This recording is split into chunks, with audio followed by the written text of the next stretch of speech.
men. When the doors close behind us, generating the freedom from all eyes and judgment, we're a bunch of classless, nose-picking, ball-scratching, sweaty, smelly, hungry, dirty, stupid, gassy, toothbrush-forgetting libidinous thrust machines. And if you were to throw all of those hyper-appealing ingredients into a cauldron, add some sugar, spice, and everything nice, of course don't forget to spank the monkey and add some mojo to it, then oh boy, watch out Earth. And please hide all of your experienced, sexually generous 20-something-year-old women, because you just created a monster, an absolute freak of nature, an apex predator in its peak power in the year 2023. And you've created none other than a millennial man. And these are the millennial men's icons, the men that made us.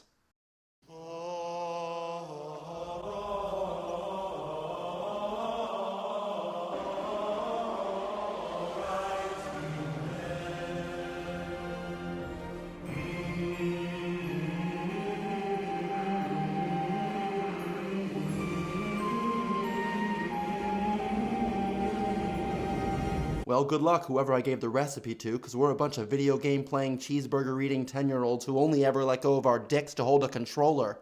Now, obviously, I say all of these things because I can attest to all these things. This isn't some stereotypical judgment, my fellow consumer. This is an experienced lifestyle analysis. When I was 15 years old, a 33-year-old could not like the things we like now. They couldn't think the way we think now, couldn't do the things we do, or even act the way we act now. They were not allowed. And most of them probably didn't even want to. The fucks grew up so fast. They were all grown up by 33. It was a different world. Not like now where it's totally acceptable for a 33-year-old to stand in line with a 43-year-old right next to a 9-year-old at a midnight release for the latest Pokemon game. Pikachu? The creative access we have at our fingertips in addition to the creative prowess we were exposed to in the 90s growing up, shit, it's no wonder we're the ones bringing back real cinema and making some of the greatest video games the likes of any human mind could have ever comprehended. And we have one generation of creatives to thank for that. The generation of creatives that developed the stuff that we were exposed to in the 90s. Those people made the men that made us. And we're gonna do the same thing.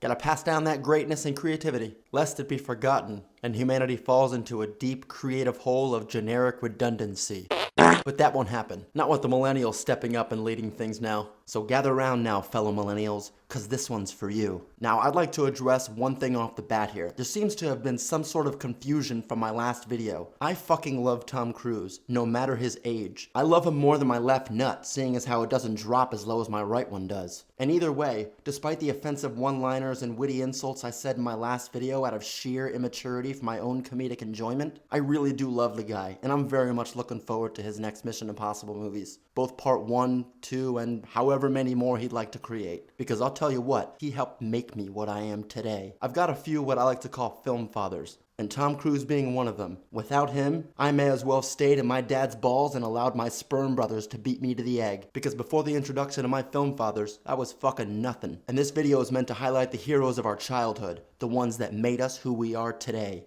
I decided to take a break from writing my treatment for my 6th feature film to get this pearl of wisdom off my chest. So listen loud and clear, my fellow consumer. Whether this is just a nostalgic trip down memory lane for you, or you're looking for someone to see things your way, or you're looking for someone to hate, or you're looking for someone to watch while you poop. Whatever the case, sit back, relax your sphincter, and just let things slide out naturally. There was a time growing up where I truly believed I could achieve the level of a Super Saiyan. For 11 years, I lifted weights. I was lifting weights like crazy and building my body to achieve the Goku look of perfection. The amount of motivation this man instilled in me is unsurmountable. He brainwashed me into thinking I could lift weights and become as strong as him. Now that was a good thing, because I looked like a fucking G. Curling 80-pound dumbbells in each arm and bench pressing 415 pounds, I was so jacked, I couldn't even wipe my own ass sitting down. No pun intended, I shit you not, that is a true story. And in true stereotypical fashion as a dumb fuck meathead, lifting weights was the only thing that mattered to me. Here's some proof for all the people that are calling bullshit on me right now. To this day, I shit you not, I still have dreams where I try to go Super Saiyan and my hair flickers yellow in the dream.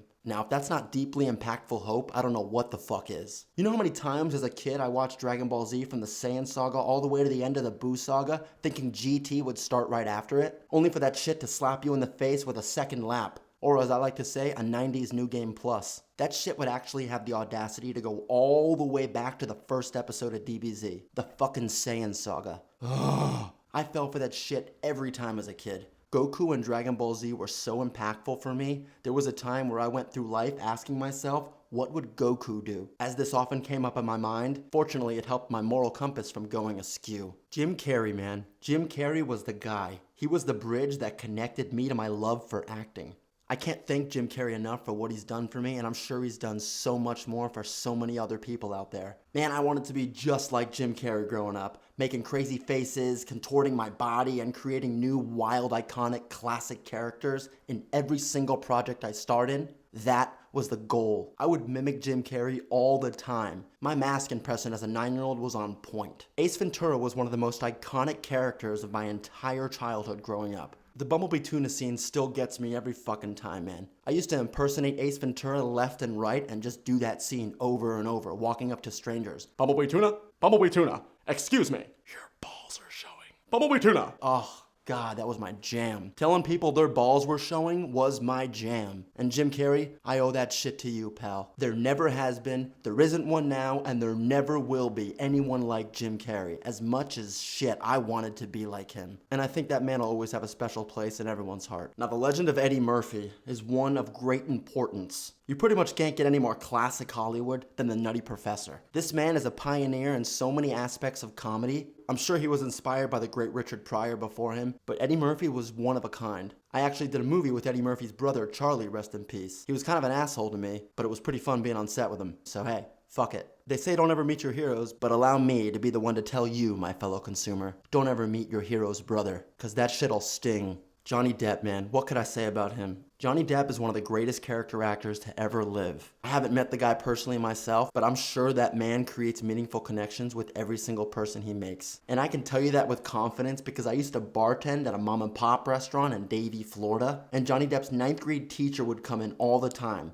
And kept in the pocket of his jacket, he would walk around with a picture of Johnny Depp sleeping in class when he was in 9th grade. It was this guy's highlight of his life. Now, I don't know if you think that's sad or cute, but to me, it's impactful. Now, the guy's probably dead now because he was old as fuck during this time, but the amount of people this guy has influenced is unmatched. Playing some of the most iconic characters growing up, I knew I wanted to have the skill set of Johnny Depp as an actor. Robin Williams, R.I.P., is a man of 1,000 voices. You bring me any person right now that can emulate what he did, and I'll tell you you're a fucking liar. Or they're a clone. Because that man was a god. Robin Williams gave us some of the best performances that we hold dear that I still use today to study from. That man had some serious craft. Al Pacino, man. Scarface is the first movie poster I ever owned that I never saw. But once I did see the movie, god damn was I a Scarface fan. I was fucking Tony Montana this, fucking Tony Montana that. Where'd you get that scar? Eating pussy? I'm not gonna get a fucking scar like this eating pussy, man. Every phrase from that movie was my jam. I would repeat so many phrases in that movie, I would get in trouble at school, I remember. Now, I know Howard Stern isn't a huge star, and he's hardly someone you can say in the same breath or same sentence as any of these guys I'm saying now,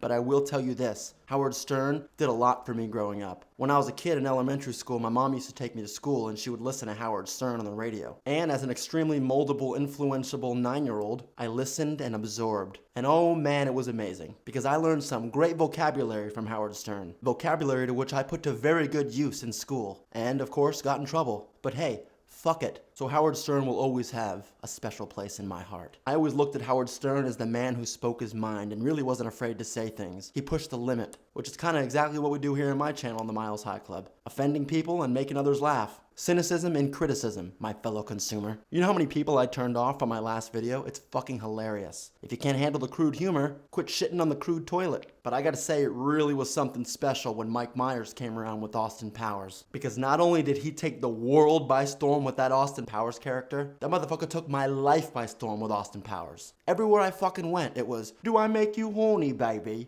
There was just something about the Austin Powers character that was so great to me. It just bled creativity, the vibrancy, the cliche tropes. It all came together really nicely and it really hit at the perfect time in cinema. Austin Powers was one of the greatest franchises to be part of this golden era of Hollywood. And if I'm not mistaken, I think I heard somewhere down the grapevine that Austin Powers is coming back for a 4th installment, which I don't see why he wouldn't do it because this is 2023 and every cash cow franchise is getting brought back, rebooted, and milked harder than a cow on a California pasture. So there's that. Let's just hope they don't fuck that one up and insert it with the, message spreading politics that they put it in now. But hey, let's be honest, they probably will. Modern Hollywood. Now, as much as I want to mention Chucky and pay homage to him, he's not a man. And as much as I really want to mention Ash Ketchum here, I can't, because he's still fucking 10 for some reason. And this is the men that made us. Just know, Ash, I respect you. A crazy question popped up in my head the other day because I had a conversation with an older filmmaker, a director. Last thing he directed was a John Cusack film, and before that was a Cuba Gooding Jr. film. He told me he was 77 years old and Hollywood wouldn't give him the time of day anymore, no matter his qualifications and portfolio, as if he just had nothing to offer anymore. And I also saw some recent footage of the legendary Clint Eastwood, and boy, he just looks like a walking bag of bones. But I fucking love the guy. My memories of him, he's a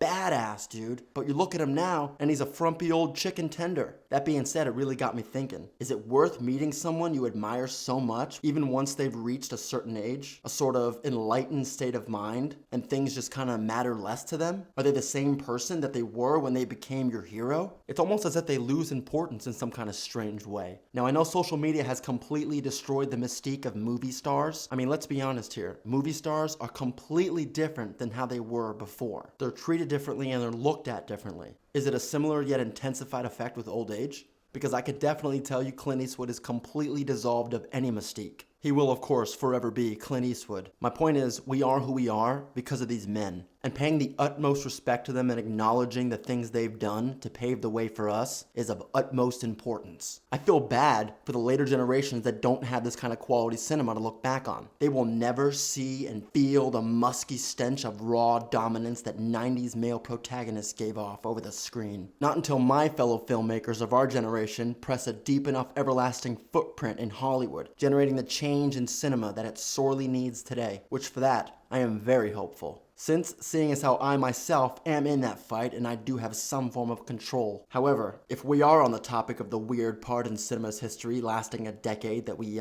currently are about to close the book on right now, now I'm really interested in seeing what kind of creatives the heroes of this overly sensitive era of cinema will spawn, once they're the ones who are old enough to control the films we see. But for now, it's our time. Hollywood's golden age can never be replaced, replicated, rebooted, or removed. What's done is done, fortunately. Movies cannot be unmade. Just ask Disney's fuck-ups. But the great news is, these creative masterpieces of cinema that made us remain etched in our history, forever preserved in amber, like that mosquito from Jurassic Park. But unlike that mosquito from Jurassic Park, it can't be tampered with by a fucking reboot, remake, requel, or sequel. And for that, we should be grateful and look onwards toward the beautiful future of cinema we're recreating in our own twisted sociopathic millennial way. And I fucking love it. There are so many fucking legends here that I unfortunately didn't get the chance to name here that I'm actually thinking about making a part 2 to this video. Michael Jordan, Adam Sandler, Michael Keaton's Batman, even Michael Jai White's Spawn was a fucking badass that I looked up to. Seeing as how my brain doesn't work the way it used to and I'm just trying to get all my creativity out in one shot, I may have to do exactly what I frowned upon and milk this shit harder than a cow on a California pasture and do a part 2 to this bitch. So just go ahead and stay tuned while I do a little more critical thinking on this matter.